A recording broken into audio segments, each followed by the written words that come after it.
je viens avec un autre style. Si le Sénégal me suit, je continue. Au cas contraire, ma xam ne j'ai essayé. mooy révolution bi muy wax. mooy pour jubal jubante bi. léegi nag pour revenir le parti Pastef mooy du nit ay toog. parce que yaa yor alal bi parce que yaa joxoñ non xalaatal wóolu nañ la organiser gëm nañ la projetel gëm nañ la yow bëggal rek. Mais les gens se posent la question. La première fois qu'on a fait une estimation, une manifestation qu'on devait faire, qui devait tourner autour de 200 millions, les gens se posent la question qu'on est gelé Khalis. Mais il y a des penseurs dans Pastef quand ils ont dit on va demander au peuple, c'est du n'importe quoi. Nous avons réussi les fundraising. Ben anecdote, bi ñu demee fale arena basketball.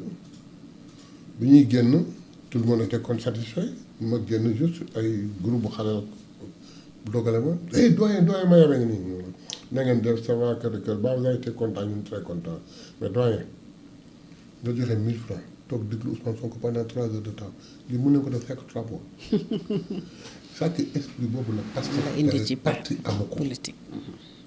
Ensuite Pastef est le seul parti bu am ñetti compartiment ñetti kii compartiment racine Pastef mooy ñi nga xam ni ñoo ko créé ñoo ci bokk ñoo jënd carte ñoo nekk ci structure de base yi benn comportement la mais dafa am un deuxième comportement des gens qui sont autour de Pastef qu'on appelle les sympathisants qui n'ont pas de carte qui peut-être sax n'ont pas cherché à avoir des cartes ça ne les intéresse pas. Mais le simple l'esprit de parti m'appelait je suis. je les soutiens réunion wu ma defuma dara. mais lu ñuy woote loo xam ne day jëmale Pastef kanam je suis. les sympathisants. mais ñaari comportement yi boo leen additionné mu am beneen comportement boo xam ne moo leen ëpp ñoom ñëpp des gens qui de chez eux ont écouté Ousmane Sonko gëm Ousmane Sonko mais gëmuñu parti xam nga tax gëmuñu parti parce que li daan xew ci parti. mais Ousmane Sonko la ñu gëm. lu xew lu am lu Ousmane wax la ñuy wax parti bi day rassembler wu ça les intéresse pas parti bi day regrouper wu ça les intéresse pas mais dañuy def fundraising ñu lamb seen poche yu di ko joxe Ousmane woote ñu dem ñooñu ñoo ëpp c'est le seul parti bu am loolu donc voilà la différence entre notre parti et les autres partis. mais li nga wax sànq ci Diomaye ne bu ñu ko xeeb ndax am na xam-xam mën na moo tax ñu tànn ko. mën nañ ci tirer comme conclusion que ni il peut être un adversaire redoutable. Non du tout. Ok. Pas politique. Xam pourquoi. malgré xam-xamam malgré développement am malgré njariñam bi mu amoon ci parti bi on a fait de lui notre candidat à Ndiaganiao pas une fois jamais il n'a pu gagner Ndiaganiao. ci local ya. jamais il n'a pu Ndiaganiao ñii di rey Lamine tey ak di yokku ba leen Diomaye soxlaa faluñu ko. Il a fallu que Ousmane joxoñ ko comme candidat à la présidence. ñu soog a ñëw xool ko donc il ne peut pas être un adversaire redoutable. je continue ma thèse parce que foofu laay jëm. la particularité de Pastef du ma tudd nit di toon sama bopp laay jël Ousmane sama relation moom wax naa la ko il me met dans son cabinet. ñu nekk ci biir cabinet bi di liggéey ba ak ça. ñu ni il faut ñu def le conseil des sages de Pastef il en avait besoin. am na ñu ko joxoon mais ñu ko joxoon kenn amu ci jot Jamil Sané il est absorbé par les finances. le doyen Ngom de Saint-Louis il est à Saint-Louis affaire dox saxee ñu dugal ma ci ñoom il me dit kon may avec vas-y mais par Ousmane parce que sama rapprochement ak Ousmane que les gens connaissaient m'a facilité la mise en place de Pastef. J'ai commencé par appeler les coordinateurs départementaux di waxtaan ak ñoom ñu may jox élément may suude di suude ba ak ci tey màggi Pastef ay kilifa yoo xam ni kenn ku ne yaa ma ëpp xam-xam am na ñu ma fa mag ndegam sax li on me le permet xëy na am na ñoo xam ne sax mënuloo leen jaay juddu te pourtant su ma nee waaw ñu ni waaw su ma nee déet ñu ni déet tey foo génn tey nit ñi dogale la doyen na nga def tuuti bis bu ma defee ni affaire bi man la ba tax na ma sore Ousmane Sonko quelques centimètres de 2 tonnes yi ma doon peser auprès de lui je ne pèserai pas 2 kilos. autrement dit Diomaye bu demalee boppam du am dara. dina am ñu ko topp mais ils seront seuls. tout mais coordinateur départemental communal tout président de cellule tout président de mouvement boo xam da ngay décrocher dem tu iras seul soo administré woon 2000 personnes doo dem ak 10 personnes. et cela sa bopp rek ngay yóbbu. et cela ne nous apprend guère xam nañ ci dara ñoom li may wax ñoom ñoo ma ko gën a xam. mais kon lan moo tax ngeen di insister ci mu jàppale la candidature de Ousmane Sonko est-ce que kon problème éligibilité bi daf fi nekk ba léegi dafa leerul. non il n'y a wala lan mooy. non problème éligibilité merci beaucoup de cette question. D'abord Ousmane on sort des élections législatives. Il a été candidat. Entre-temps dara xewu fi donc rien ne s'oppose à sa candidature ça c'est un. mais ku ndëbën rey sama bon ñu daw ba tax na nit ñi seen inquiétude mooy le code électoral les articles L29 L30. ma bëgg rassurer nit ñi ni si c'est le cas ils ne comprennent pas que ñun nous sommes 130 députés de Pastef. Nous pensons à la candidature d'Ousmane Sonko. Il ne amul lu fa mën a jaar par une législation lu mën a entraver la candidature d'Ousmane Sonko luñ ci war a def nañ ko pare toog di xaar su amee lu ñu tardé leen rek la. mooy on doit réviser le code électoral. et ces articles-là sont dans le code. présent au Sénégal nañ ko. Très bien dans le premier trimestre on est toujours dans le premier trimestre. donc dans ce code électoral là les 2 articles yi nga xam moo ñu intéressé mi ngi ci biir attendons qu'on présente le code électoral. bu ñu présenter le code électoral on va regarder par rapport au travail qu'on avait fait sur les 2 articles là bu ca nekkee conforme à ce que l'on voulait wala la nga xam ni au cas contraire on va amender ajuster ko ba mel ni ñu bëgg y a pas de problème dans la candidature de Ousmane Sonko les gens. est-ce que li ngeen di def dina mën a jël en compte li xew. non soo déggee rétroactif. non du rétroactif soo déggee ñuy wax ni na frère Diomaye déterminé wu à temps pour wax sur une candidature éventuelle en 2029 et c'est la candidature de Ousmane d'abord dañ koy fekk ci waxam moom suma politique naree boole Ousmane ma bàyyi 2 na loolu la suma fauteuil fii ma toog moom laa ko gën a yéene. te dinaa fexe ba mu toog fi. te jërëjëf toog naa 10 ans di ko dàq pour fal ko yàlla dogal ko en 10 jours mu fal ma. ñu basé ci loolu wax ni ko par mérite on t'a choisi def la président jàppale la topp la mais nag en 2029 tu rentres dans les rangs en tout est d'honneur. Ousmane ki nga xam ne moo leen bëggoon tey comme dara entravé wu ko mu dem le problème était très simple on a construit un bus appelé Pastef teg ko sur un projet sur yoonu autoroute boo xam ne à péage au moment du départ Macky Sall jël le permis de Ousmane Sonko qui ne peut plus conduire le bus rapidement on cherche un permis pour Diomaye on lui conduit le bus Ousmane ne s'est pas simplement contenté de lui conduire le bus il s'assoit auprès de lui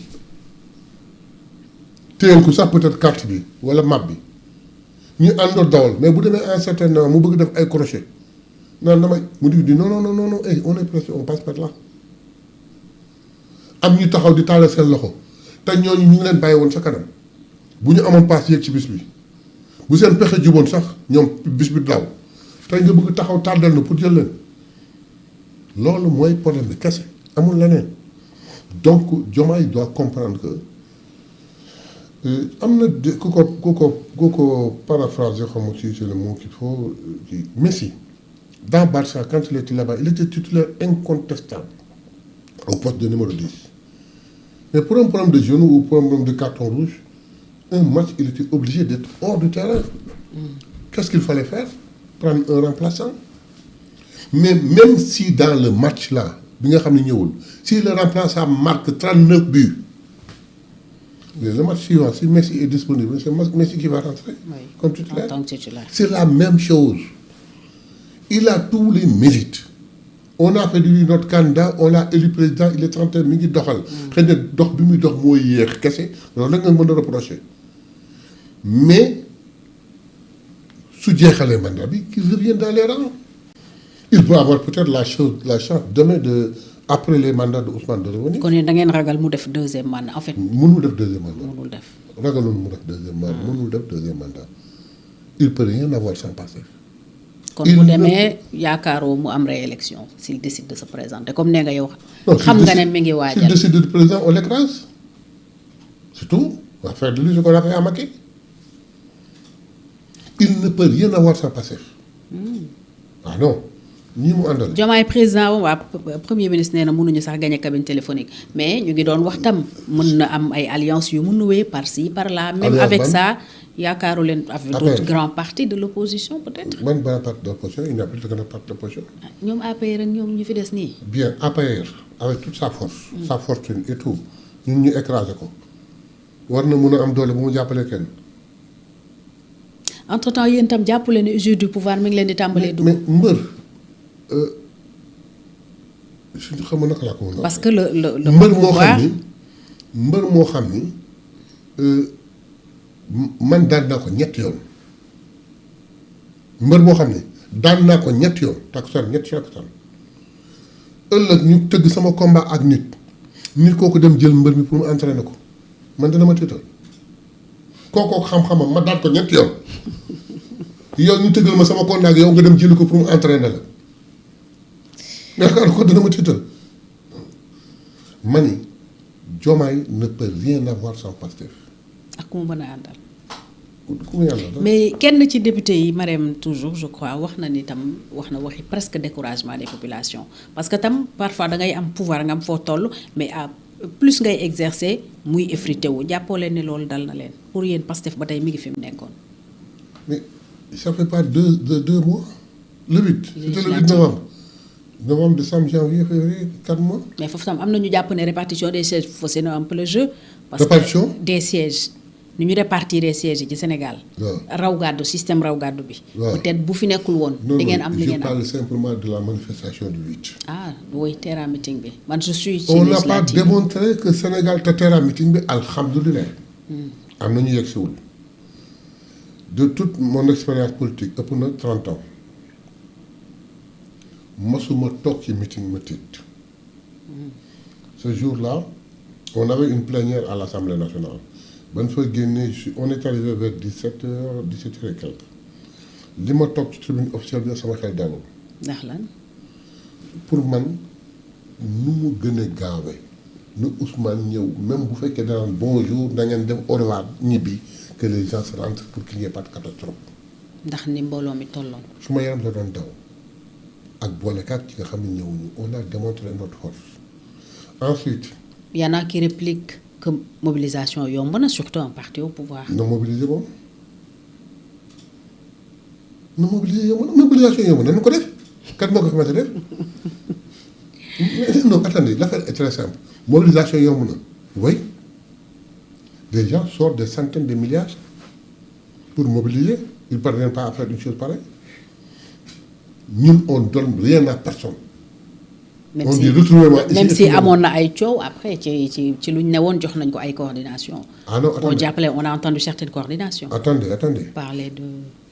attendez c'est-à-dire que certaines coordinations effectivement qui habitent très loin. ok yoo xam ni qui habitent très loin yoo xam ni vraiment war nga leen mën a soutenir. pour ci transport bi ok. ah mais la fa nekkoon ci t-shirt la fa nekkoon ci ay drapeaux la fa nekkoon ci toute autre chose personne ne les a pas achetés.